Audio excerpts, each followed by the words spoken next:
भगवान बनना है, भगवान के बाजू में बैठना है, वो भगवान बनने की कला को आत्मसात करना, भगवान बनने की हैसियत को लाना है और अपना मंगलाचरण है कि तीर्थंकर बनना है तो आचारवान गुरुओं की करो भक्ति, तीर्थंकर बनना है तो आधारवान गुरुओं की करो भक्ति, तीर्थंकर बनना है तो व्यवहारवान गुरुओं की करो भक्ति, तीर्थंकर बनना है तो प्रकर्ता गुरुओं की करो भक्ति, तीर्थंकर बनना है तो अपाय उपाय दर्शक गुरुओं की करो भक्ति, तीर्थंकर बनना है तो अपीड़क गुरुओं की भक्ति करो भक्ति, और तीर्थंकर बनना तो अपैसावी गुरुओं की करो भक्ति, तीर्थंकर बनना तो निरापक गुरुओं की करो भक्ति।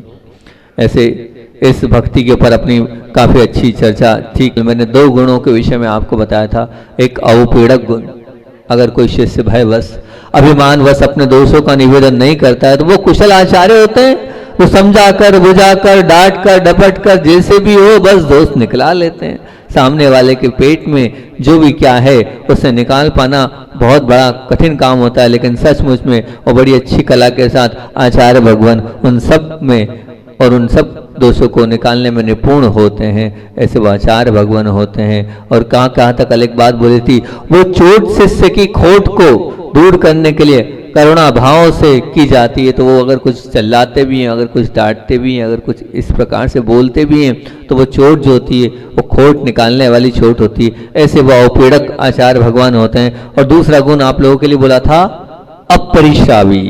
अपरिश्रावी का मतलब क्या था? अपरिश्रावी मतलब आचार्य भगवान वो होते हैं जो अपने शिष्यों के दोष को मालूम हो पड़ने पर किसी को बताते नहीं, अपने भीतर रखते हैं, दोषों को फैलाना नहीं, अंतरंग की बात अंतरंग में रखना, उसे लीक नहीं करना, उसे आउट नहीं करना, बहुत साहस का काम होता है। दोषों को जानकर भी उसे नहीं बताना, और दोष मालूम भी पड़ जाए तो शिष्य के प्रति घृणा भाव नहीं आती। उनकी दृष्टि में उस शिष्य के प्रति जो सम्मान पहले था वही सम्मान बाद में भी रहता है। ऐसा वो और ध्यान रखना, अगर दोषी व्यक्ति की निंदा करोगे वो दोष से मुक्त तो नहीं होगा, बल्कि दोष और बढ़ते चले जाएंगे। बल्कि दयापूर्वक और प्रेम भाव से समझा दोगे तो उन सब दोषों से वो निकलता चला जाएगा।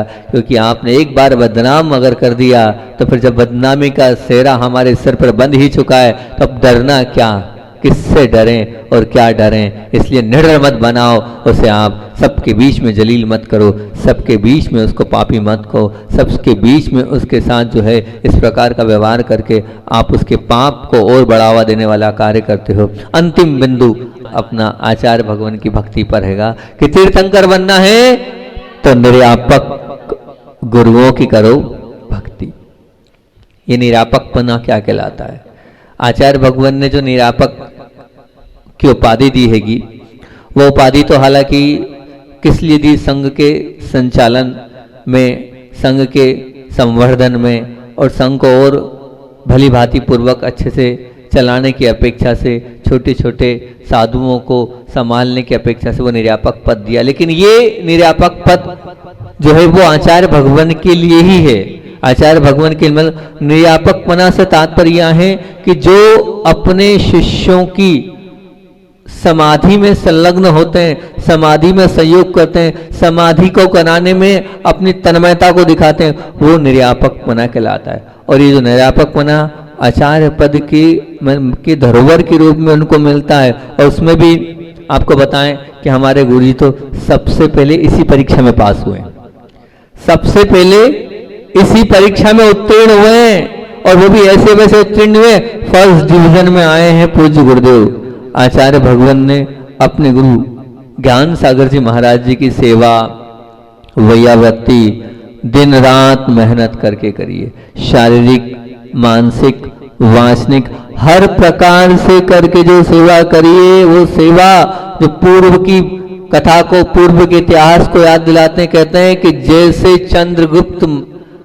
महामुनि राज ने भद्रबाहु महामुनि राज की सेवा करी थी, वैसी ही सेवा पूज्य आचार्य भगवान ने करी हैगी अपने गुरु की। तो उनको तो जन्म से ही, मुनित्व पने से ही उनको उस निर्यापक पद का निर्वाह करना पड़ा, और बहुत अच्छे से उन्होंने उस पद को निभाया, और बहुत अच्छी सेवा करके उन्हें आचार्य ज्ञान सागर जी महाराज जी की वो समाधि बहुत अच्छे से कर ली। हम लोग तो पूज्य गुरुदेव की समाधि नहीं करा पाए, क्योंकि हम क्या कराएंगे, वो स्वयं सजग थे, वो स्वयं सावधान थे, और उन्होंने स्वयं ने धीरे धीरे करके पूरे संघ को अलग करते हुए जो उनकी भावना थी कि मुझे अकेले रहकर समाधि करना है, उन्होंने त्याग सब कुछ कर दिया।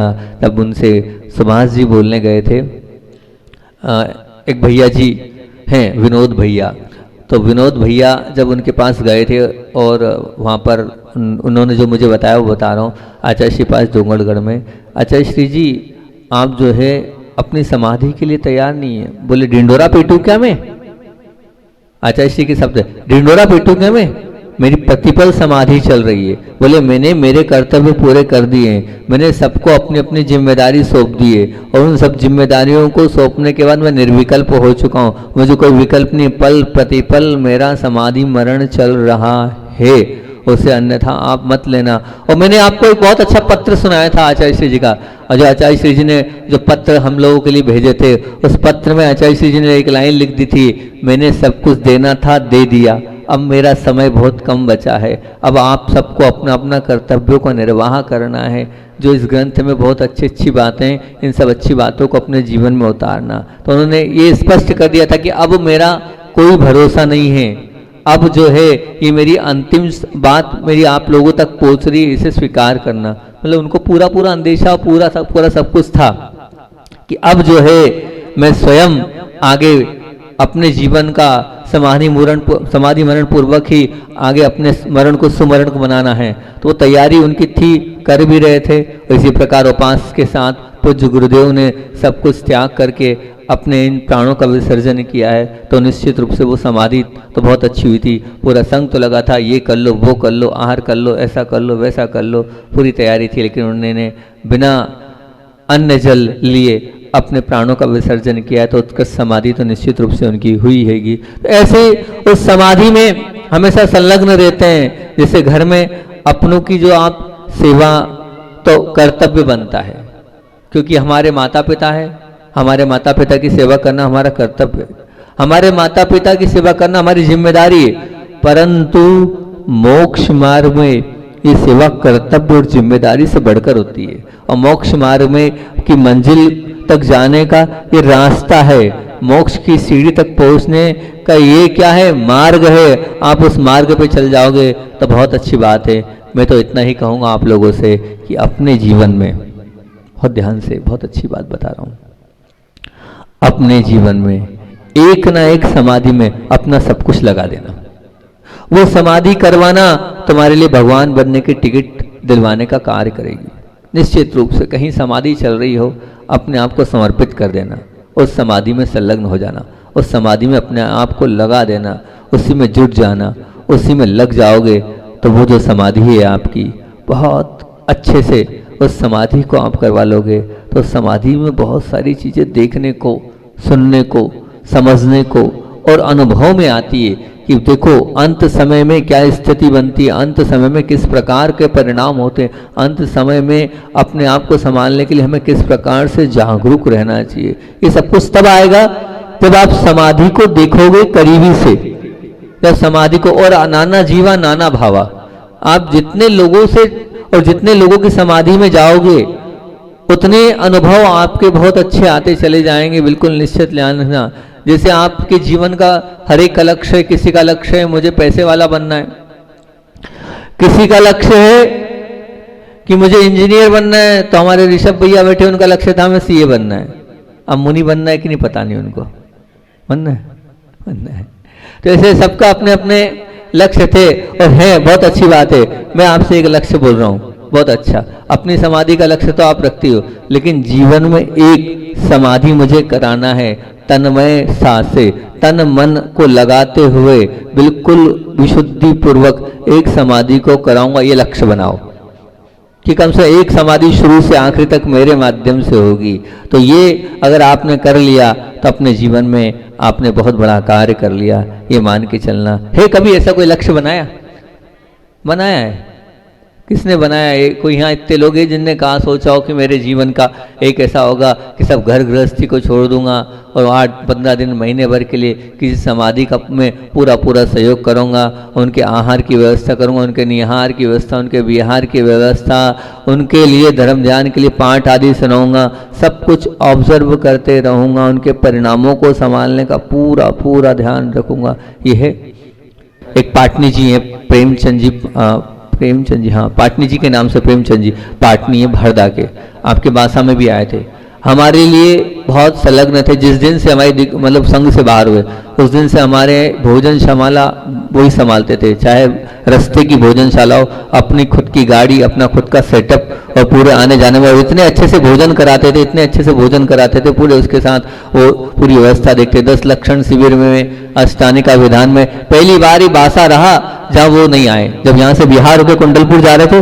तब तो यहाँ की भोजनशाला मतलब उन्होंने पूरा संभाला था, या उस समय बुलवाया, लेकिन अस्वस्थ हो गए थे वो, इस वजह से नहीं आए। डॉक्टरों ने हाथ टेक दिए, बोले इनको वेंटिलेटर से हटाओ, अब इनकी स्थिति नहीं है। अब विचार करना कि गुरु बता रहे हैं और गुरु के बाद भी मोही कैसे होते हैं। मैंने कहा डॉक्टर ने स्पष्ट मना कर दिया है, इस ऑक्सीजन को आप निकाल दो, इनका अन्न जल का त्याग करा दो। जब डॉक्टर ने कह दिया कुछ बचा ही नहीं है, क्यों रख रखे हो। लेकिन मोही ऐसे होते हैं कि बच्चे इस प्रकार के थे कि उन्होंने हमारे से तो हाँ कर दिया, सब कुछ कर दिया। बाद में मैंने पूछा 3 घंटे बाद, मैंने क्या हुआ, बोले कोई ऑक्सीजन नहीं निकाली उन्होंने।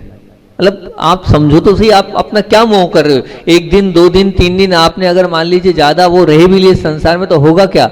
अगर त्याग करके अगर चले गए तो उनकी गति सुधर जाएगी, ये मान के चलना, उनकी मति अच्छी हो जाएगी।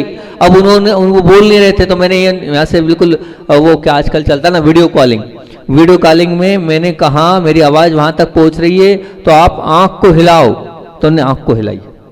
मैंने कहा बहुत बढ़िया जागृति है, उनकी आंख जो है वो बस, बाकी कुछ नहीं, आंख को हिलाओ। और फिर मैंने पूछा अन्न जल का त्याग करना है तो आंख को हिलाओ, तो वो उन्होंने ऐसे आंख को हिलाकर ऐसा बताया, हाँ अन्न जल का मुझे त्याग।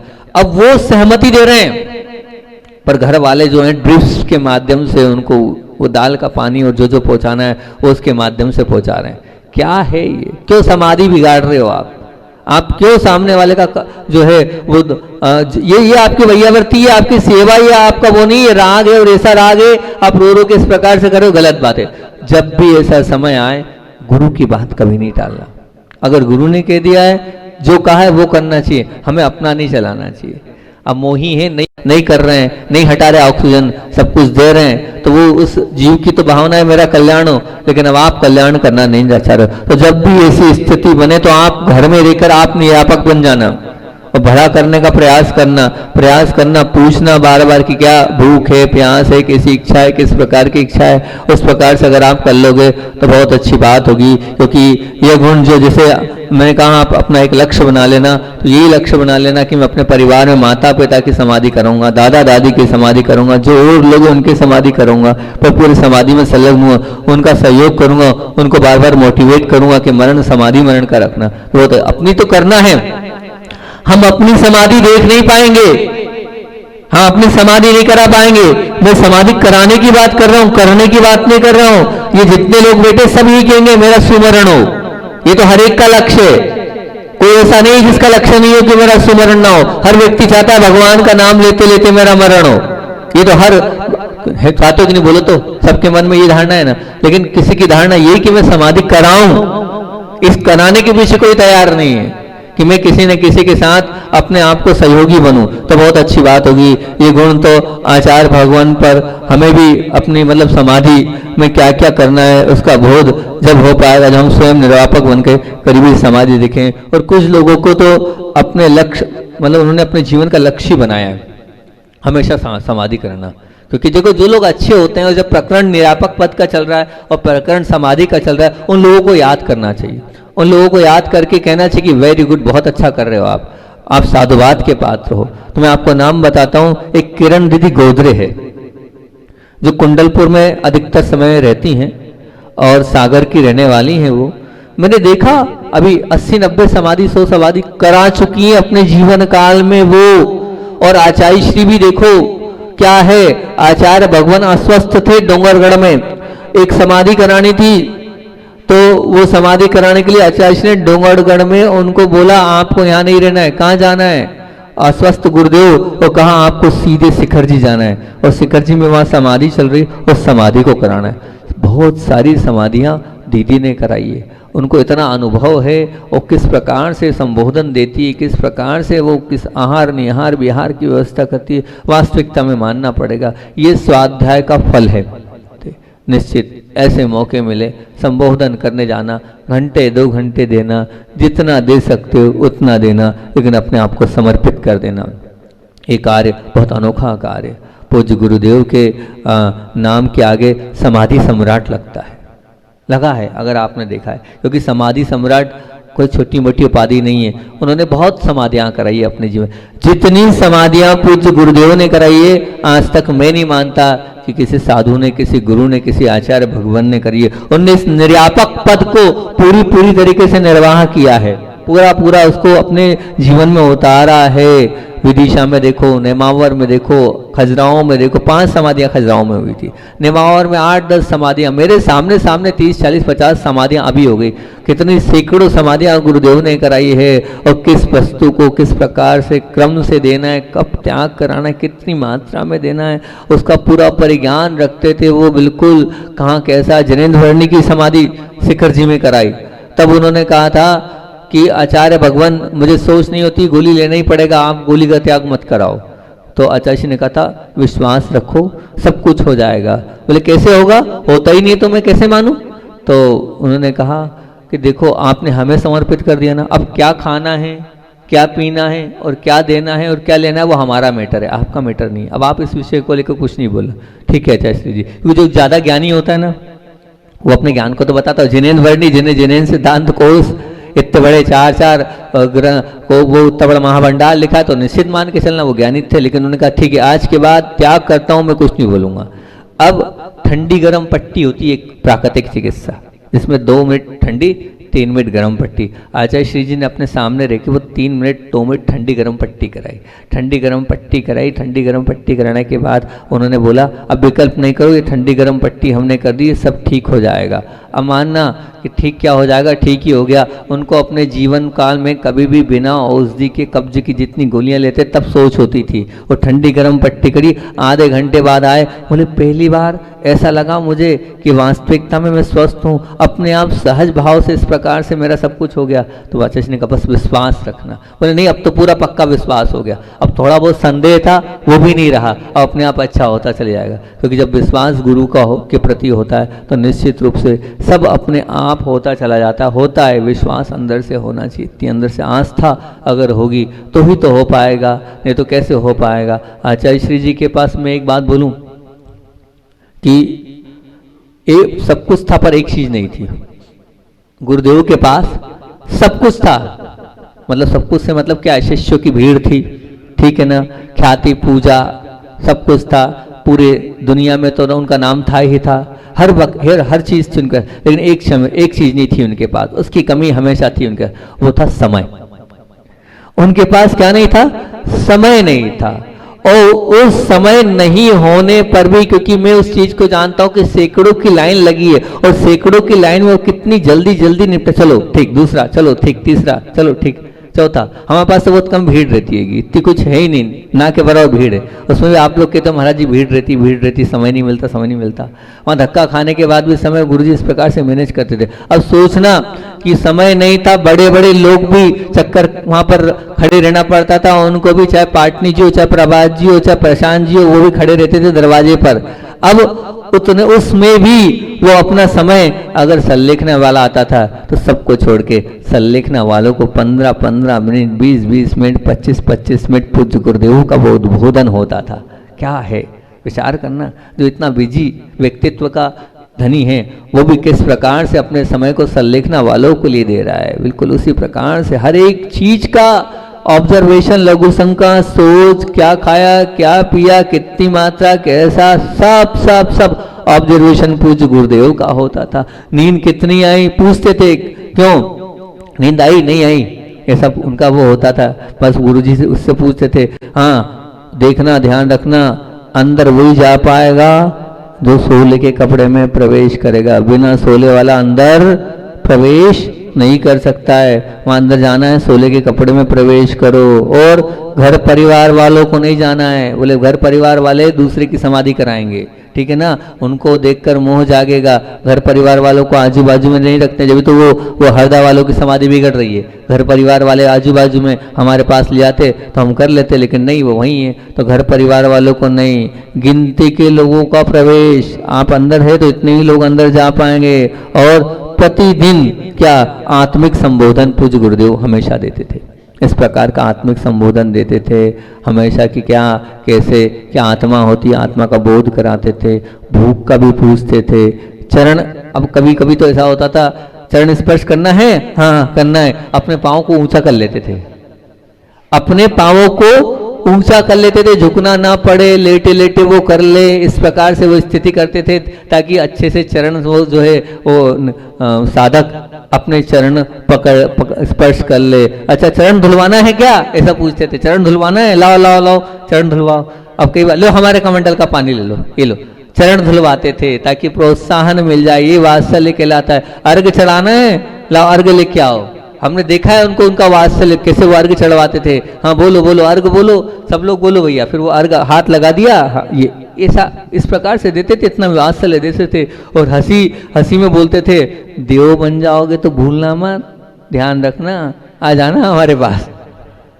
हाँ, तो ऐसा इस प्रकार से हंसी करते थे ताकि सब लोग, उनको भी मुस्कुराहट आ जाए और बाकी लोगों को भी बिल्कुल आ जाए, अलग आ जाए। स्पेशल कभी कभी तो पीछे से आशीर्वाद लेना है, हाँ हम पीछे से दे रहे हैं, ऐसा पीछे से भी आशीर्वाद देते थे। अच्छा से हाथ से ही देते थे, बहुत कम होता था। वो कहते थे यही आशीर्वाद पर्याप्त है, पीछे क्या है, ये तन का आशीर्वाद है, वो तो पुद्गल है और वो तो बाहरी चीज है। तो आशीर्वाद हाथ से ही देते थे। और बस बार बार वो घर वालों के प्रति मोह छोड़ने का निर्देश, उद्बोधन हमेशा देते थे। शरीर की नश्वरता पर विशेष उनका उद्बोधन होता था। वो 4 प्रकार से आज्ञा, अपाय, विपाक, मेरी डायरी भरी पड़ी है, और संस्थान। कोई भी समाधि वाला आता था तो उस आज्ञा विषय धर्म ध्यान को बहुत अच्छे से समझाते थे कि आज्ञा विषय धर्म ध्यान क्या है, बस भगवान की वाणी पर विश्वास रखना। अपाय विषय, ये जो शरीर है, ये जो है तो सही, अब इस शरीर को छोड़ो, दूसरे के शरीर की चिंता करो, उनका भला करो। विपाक विषय धर्म ध्यान, ये पीड़ा हो रही है, कर्म का उदय है, हो रहा है, होगा, इसको पीड़ा मत स्वीकार करो। संस्थान विषय धर्म ध्यान पर बार बार उद्बोधन बहुत अच्छा पूज्य गुरुदेव का होता था। और साथ साथ में आड़ ध्यान का भी वो उद्बोधन देते कि ध्यान रखना, ये 4 प्रकार के आड़ ध्यान है, समाधि बिगड़ जाएगी।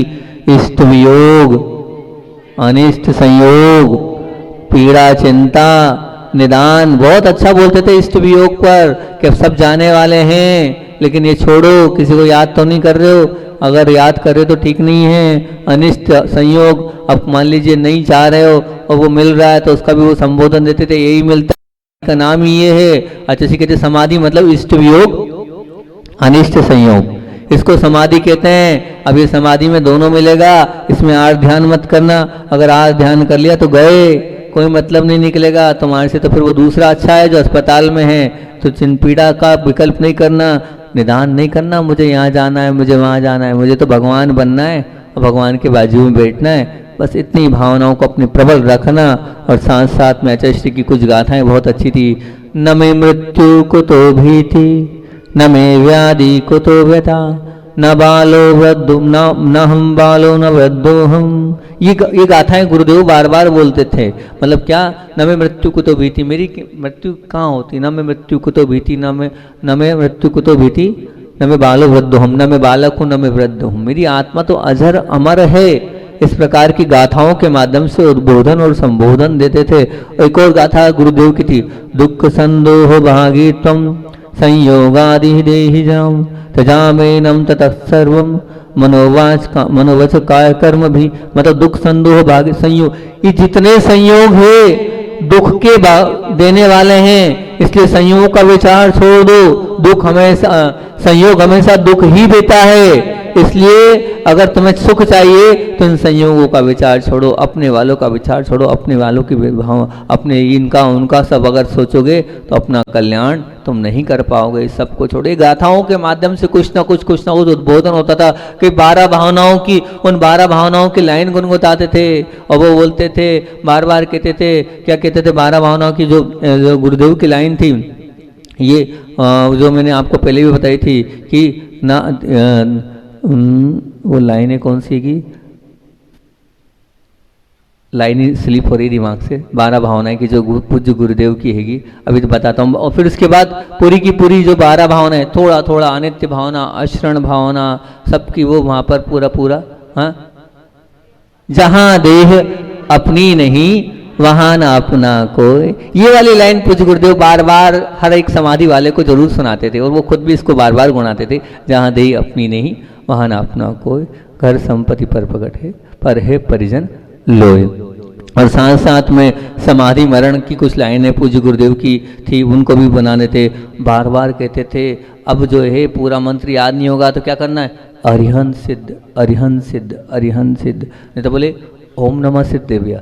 और बोले सबसे अच्छा तो एक ही काम करो, ओम ओम ओम।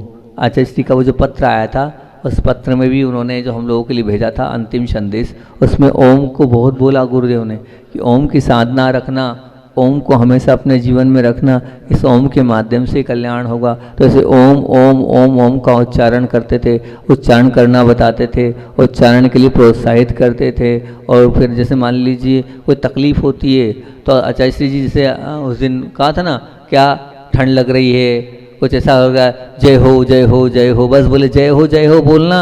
तकलीफ हो रही है तो ये मत बोलना ये दर्द हो रहा है, ठंड लग रही है, गर्मी हो रही है, उसकी जगह क्या बोलना, जय हो जय हो जय हो जय हो। तो ये जय हो बार बार आप बोलोगे तो इसके माध्यम से कम से कम भगवान की जय होते चले जाएगी, भगवान का आपका स्मरण होता चला जाएगा। और ये नहीं बोलोगे तो कोई मतलब ही नहीं निकलेगा। इस प्रकार से पूज्य गुरुदेव उस निर्यापक पने को बहुत अच्छे से और बहुत भली भांति पूज्य गुरुदेव ने किया। शरण की बात और है, उस शरण को कैसे प्राप्त करना है उसकी बात बहुत अच्छी कल चिंतन करके, परसों चिंतन करके लिखी हैगी। और उसकी बात आपसे कल करूँगा। बड़े ही मार्मिक विशेष शरण का तैयार किया हैगा, आपका वहाँ तक ध्यान लेके जाऊँगा मैं। आज तो अपन ने निर्यापक मरने की बात कर ली और पूज्य गुरुदेव का अपना चल ही रहा है, हालांकि रोज ही संस्मरण तो हो रहे हैं, लेकिन अंतिम 2 अगस्त बुधवार के दिन पूज्य गुरुदेव सामान्य से स्वस्थ हो रहे थे और पता चला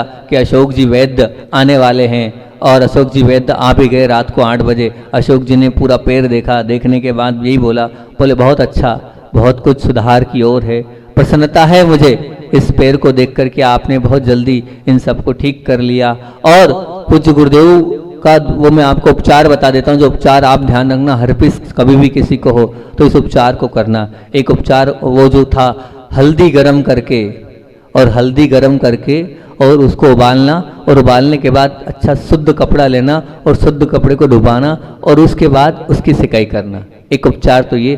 दूसरा उपचार घी में चंदन का तेल डालना, और चंदन का तेल जो है उससे वो पूरी जलन समाप्त हो जाएगी। और तीसरा एक और प्रयोग आप लोग घर में होगा, वो जिनके यहाँ गाय भैंस होगी वहाँ खल्ली होती है, खली, उस खली को जलाने के बाद उसकी राख को देना, उससे उसके कीटाणु समाप्त होते हैं। और जब राख हो मतलब उसकी जो मतलब जलने में जो राख बचे उसको नारियल के तेल में लगाना। इससे कम से कम वो हर्पिस जो है वो ठीक होगा। अगर आप चाहें कभी किसी की वैयावृत्ति करना हो तो अपनी ओर से ये बता देना, ताकि वो जो तकलीफ है, पीड़ा है, वो कष्ट है, वो दूर होगी। अब 3 अगस्त को क्या आगे होता है उसकी चर्चा करेंगे। बोधि समाधि परिणाम शुद्धि आत्मोपलब्धि शिष्यों की सिद्धि चिंता बड़ी चिंतित वसुदान त्वाम वंदमान ममास्तु।